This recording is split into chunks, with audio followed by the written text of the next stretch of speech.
Halo, selamat pagi semuanya dimanapun kalian berada. Pokoknya selamat menikmati weekend, selamat menikmati akhir pekan. Dan hari ini hari Sabtu, gua Satmori. Dan kemarin kan gua bikin video hari Jumat kemarin, video gua ke McD aja sih sebetulnya, sama jelasin kenapa gua lama nggak upload. Ini videonya kebetulan lagi dalam proses upload barusan ini. Jadi sebelum gue berangkat Satmori ini gue ngupload dulu. Jadi gue balik mungkin udah siap di upload gitu. Kalau udah jadi pasti gue bilang kok, gue bilangin kalau ini udah jadi kalian bisa nonton. Dan hari ini sejuk banget loh, nggak tahu kenapa sejuk banget, pokoknya enak banget rasanya. Dan gue telat bangun tadi. Gue kan biasanya bangun jam 5 gitu, setengah 6 lah paling telat ya. Nah cuma tadi ini ya karena saking enaknya gue ketiduran tuh, gue tidur dari jam berapa ya, setengah 12 sampai jam berapa ya, setengah 7 gue baru bangun kalau nggak salah. Biasanya kalau weekend gini gue sukanya jalan-jalan ke kota ketimbang weekday. Kalau weekday mah ke tempat-tempat lain gitu. Tapi kadang ya ke kota sih, biasanya kalau kota itu gue nggak ngevlog. Hari ini mau ngomongin apa ya enaknya? Gue ngomongin apa ya? Gue ngomongin motor aja ya. Kalau ngomongin motor tuh dekat-dekat ini, bagi kalian terutama pecinta sepeda motor ya, kalian pasti udah tahu beritanya tentang Kawasaki ZX25R. Itu di launching oleh Kawasaki Indonesia kurang lebih 2 minggu yang lalu ya. Pokoknya deket-deket ini ya. Dan gue juga udah lihat review motor itu di YouTube ataupun di internet ya, di artikel-artikel gitu. Ada yang udah test ride juga di Sentul. Mengingat motor itu kan knalpotnya kan underbelly, di bawah perut gitu ya, di bawah perut, dan makanya pakai swing armnya yang banana tuh, yang naik terus turun gitu. Pokoknya ini kalau gua ngomong ada yang salah tolong dikoreksi ya, soalnya gua nggak kayak begitu kayak yang 100% paham banget tentang motor CX25 ini kan. Jadi kalau misalnya kalian yang paham gitu, kalian nemu kesalahan tolong dikoreksi ya. Jadi biar sama-sama belajar gitu ya. Dan motor itu kan juga pakai silindernya 4. Nah makanya di website Kawasaki itu, Kawasaki Indonesia, motor ini disejajarkan bersama kakak-kakaknya, yaitu ZX6R sama ZX10R. Berarti kan masuknya sebagai super sport. Jadi sebagai bagian dari keluarga ZX itu ya, ZX family. Nah gue yang udah ngeliat itu, dan warnanya tuh ada 4 kalau nggak salah ya. Ada warnanya hitam, merah, biru, KRT Kawasaki Racing Team livery, hijau hitam gitu kan. Nah cuma warna itu tuh dipisah. Pokoknya ada satu warna itu sebagai model standar edition. Sementara ada 3 warna termasuk yang KRT itu dimasukin sebagai special edition. Special edition tuh pakai ABS kalau nggak salah ya. Dan yang standar, yang ABS version itu pasti harganya beda. Kalau yang standar harga Jakarta itu adalah 96 juta. Sementara untuk yang pakai ABS itu, yang ada KRT livery itu, harga Jakarta itu adalah 112,9 juta ya. Pokoknya tuh harga Jakarta ya hampir 113 juta lah katakanlah ya kalau dibuletin. Ini kayaknya gue belok sini aja deh, nggak usah lurus, belok kiri jalan terus kan. Kalau dari gua nih, ini gimana ya pendapat gua tentang motor itu? Nah ini kan gua kan nggak nyobain langsung gitu ya, cuma ya sekedar lihat aja di internet gitu. Gimana sih pendapat gua? Pendapat gua gini, ini motor harus gua akui emang motor yang yang sangat di-hype banyak orang ya. Orang pada nge-hype gitu. Ini cuma ngelewatin gitu doang ya. Ya elah, lemah. Bagus kalau naik sepeda gunung gua lewat ginian ya terobos aja, santai aja. Nggak tahu, mungkin sepedanya ada yang rusak gitu, gua nggak tahu.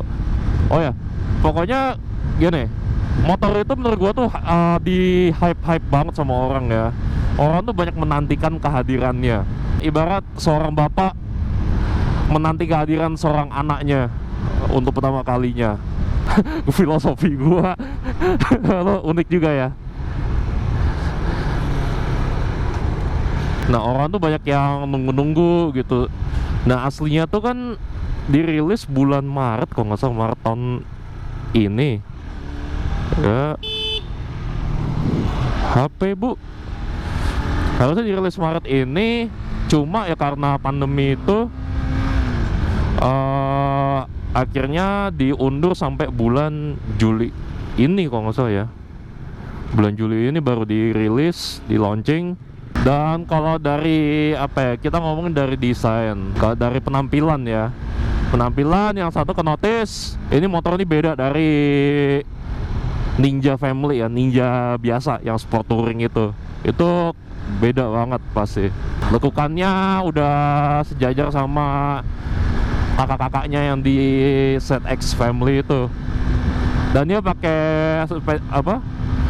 Pakai upside down, bukan teleskopik ya. Kalau Ninja itu kan pakai teleskopik, Ninja yang biasa. Kalau yang ZX itu kan pakai upside down semua. Jadi motor ini ya dipakai balapan ya bagus juga gitu. Dan itu motor pakai 4 silinder itu sesuatu yang gua apresiasi, karena itu pasti pengembangannya butuh waktu yang lama. Dan gue yakin kayaknya pengembangannya itu nggak mungkin secepat itu. Misalnya kalau motor ini dirumorkan di tahun 2017 atau 18 gitu, kayaknya nggak, menurut gue nggak mungkin. Itu pasti udah lama banget gitu loh. Mencoba mendesain motor 250 cc dengan 4 silinder itu pasti udah lama gitu di blueprintnya gitu. Pengembangan suatu hal itu pasti butuh waktu yang cukup lama guys. Nggak mungkin cuma bentar aja. Gila rame banget sepedanya. Ini gue jamin ini pasti ada yang rusuh nih sepeda-sepeda. Terus apa lagi ya? Kiosang upside down, terus pengembangan itu mesinnya. Dan kalau misalnya knalpot itu ya tahu sendiri lah, knalpot 4 silinder tuh suaranya gimana. Udah pasti kayak gitu ya. Orang tuh seneng banget, ini enak banget nih suaranya gitu. Tapi kan di sini orang pencinta motor ya, itu tuh beda-beda. Ada yang suka motor karena suara knalpotnya, ada yang suka motor karena reliability-nya gitu. Pokoknya dapat diandalkan. Terus apa lagi? Ya pokoknya macam-macam ya. Nggak cuma sekedar knalpot aja gitu. Sally, banyak Sally, sepeda lipat. Nah, terus untuk kalau gue lihat di test ride-nya ya di YouTube, menurut gue sih ada beberapa elemen dari Ninja 250 biasa yang diambil untuk ZX25 itu, kayak cockpitnya gitu ya. Ini sekali lagi kalau misalnya gue salah tolong dikoreksi ya. Jangan terus nge-bully gue atau apa. Nah, terus kita mau ngomongin apa? Harga ya. Harga motor segitu paling murah 96 juta dibandingkan dengan motor Ninja 250 yang sport touring yang paling mahal pun itu selisihnya jauh banget gitu. Ini bukan masalah ya karena itu harga lebih mahal dari itu karena silindernya nambah 2 gitu, jadi 4 silinder gitu. Ya kalau mau ngomong kayak gitu silahkan, tapi gue mau bilang itu pasti dari pengembangan itu pasti nggak gampang loh. Dan by the way, Yamaha sama Honda pun malah berniat bikin versi 4 silinder dari motor sport 250 cc mereka gitu. Contoh kayak CBR 250 RR punya Honda gitu, rumornya mau dibikin 4 silindernya gitu. Tapi berita yang baru aja ada itu ya, itu ternyata CBR 250 RR dengan tambahan quick shifter gitu loh. Sementara Yamaha juga ada rumor mau bikin R25 versi 4 silindernya gitu loh. Jadi 3 pabrik motor asal Jepang ini nih berlomba-lomba bikin motor mesin 250 cc dengan 4 silinder gitu loh. Ini mereka bersaing ini. Lagi ada persaingan yang bisa dideteksi nih. Lalu apakah gua punya komentar tentang ZX25 ini, ya komentarnya sih ya mungkin udah gue sebutin tadi ya, kayak apa aja tuh motornya gitu, yang bisa gue jelasin sekarang lah. Ini orang punya billboard promosiin channel sendiri, gue bisa nggak kayak gitu? Yuni Astuti, siapa tuh gue nggak tahu. Kalau gue bikin lah Theo Kusetia, motovlog terkenal gitu ya, semagu sedaerah rumah gua. Udah beberapa kali kita ngevlog di Malioboro, nggak kehitung. Dan malah ada orang-orang yang udah ini, kalau komentar tentang saya 25 tuh pokoknya gue pengen modif ini, modif knalpot gitu, terus apalagi ya, mau ganti spakbor pakai tail tidy gitu. Pokoknya udah banyak-banyak, udah memikirkan desain gitu loh, desain dari kreasi mereka gitu. Ya gue salutin tuh mereka, orang kayak gitu tuh kreatif. Kalau knalpot saat ini baru Yoshimura sama Karpovic tuh yang udah bikin knalpot untuk ZX25 itu. Dan knalpotnya itu semua tuh full system. Kenapa? Kalau gue kemarin nonton videonya siapa ya, video Den Dimas, dia jelasin kalau knalpotnya ZX25 itu tuh full system semua, jadi di las semua gitu loh, nggak ada yang slip onan tuh, nggak ada. Jadi kalau misalnya mau ganti knalpot tuh ganti semua gitu sampai ke pipa-pipanya. Kalau kalian punya pendapat masing-masing ya bisa bagikan aja pendapatnya di kolom komentar di bawah. Tapi menurut gua tuh motor yang keren sih, kalau buat gua ya. Dengan harga segitu kayak itu pantas, harganya tuh pantas. Pinggir. Ini ruas gua coy, jangan makan jalan.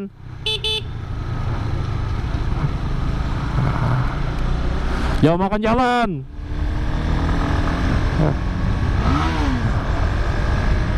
Sepedanya nggak barbar gini lah. Aduh. Berhenti juga, paling gue berantem ujung-ujungnya. Kenceng banget.